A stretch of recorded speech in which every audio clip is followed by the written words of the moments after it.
Hello and welcome back to another episode of the Winning at Blackjack series. Today we will be jumping into creating a function that will determine the value of a hand. So for example, a Queen of Hearts and an 8 of Diamonds would have a value of 18. This is a follow-on from our previous video where we built the foundations to our Blackjack simulator. After the value function, we shall also be adding in some game rules like Blackjack and insurance. So getting into the code now, we're going to begin by creating this function. I'm going to call it value. All that we need to receive from this function is the hand itself, and we're looking to return a number. So one thing I will quickly go through, aces. Aces are seen as either having value 11 or 1. So for the sake of our algorithm, we are going to make it so the aces are worth 11. But if this makes the value of the hand go over 21, then we will set it to 1. So to begin, we create a variable, totals. This variable will store the value of the hand as we go through each card. We will also want to keep a tally of the number of aces in the hand so we can change them to 1s instead of 11s if it does go over a 21. Now a for loop that will take a value of each item in the hand list given, card. Now from our format of how we are going to store the cards in the list, the left side of the value is going to also be what card number it is. So it can either be a number, a Q, a K, J, or an A. First, we grab this number or letter via using card, square brackets, :-1. Which gives you everything except the last value in that string. Next we want to add on this value, so to begin, if rank equals A. Then we want to increase our total by 11. And because it's an ace, we want to increase our aces variable by 1. Next up is a picture cards. So if it is a K, Q or J, we want to increase our total by 10. Then finally, anything else conveniently can be increased by the integer of the rank given. So this alone will give us a good value of a hand. However, we need to now bear in mind that aces can be 1. So using our rule earlier, we will check if the total is above 21 and that we do have an ace in the hand. So to avoid a bust, we will decrease our value by 10. And now to make the value of an ace a 1, down from 11, we will then remove this ace from our count now, so aces minus equals 1.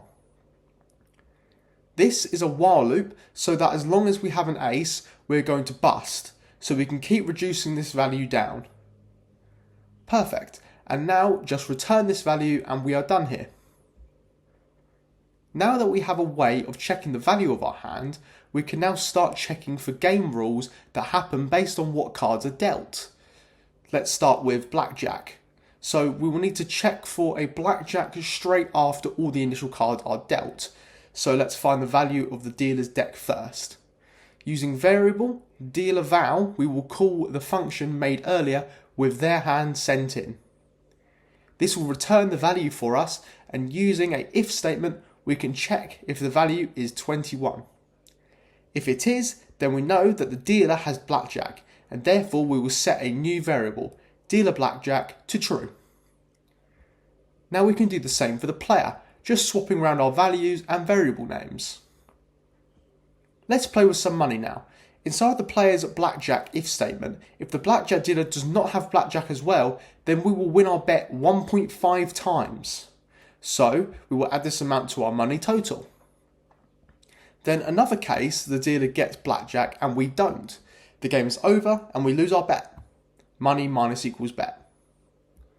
But these Blackjack errors also need to be set to false at the start, otherwise after the first case of Blackjack happening, the algorithm would think it is happening from now on forever. The last rule we're going to add in today is insurance. To explain insurance, if the dealer shows an ace on their flipped over card, then you can bet half your bet as a side bet that the dealer has a 10 value card underneath, hence the dealer has Blackjack. This side bet is paid out 2-1, so it gets paid out equal to your original bet. Generally for now, you never take insurance. With the instruction of card counting, there are times where you should, but we will go through those later on. So for now, we will just recognise the insurance by checking if the dealer's first card is an ace.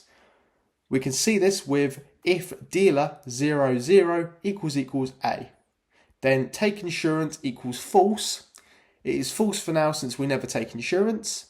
Insurance is paid out after, so below all the rest of the code, if someone did take insurance then, we need to check if the second card had rank either 10, Jack, Queen or King as following. If so, then the money will be increased by our bet. If not, we will lose half our bet from the money to show that we only bet half during insurance. Amazing. Insurance is now done. Now this opens up our canvas to our next video. We will be hopping into some complexity. It is time for the player and NPC to actually play the game. We will be getting the players and NPCs to hit, stand or even double and coding in what these will all do for the hands.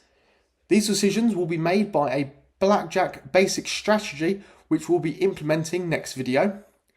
After that, the dealer will have their turn and finish off the hand, where we can then see who wins the hand, dealing out the wins or taking the losses from our total money variable. It is going to be a big video next, so stay tuned. Thank you so much for watching this video and please like and subscribe to support my channel. I really hope you enjoyed and or learned something and I hope to see you soon.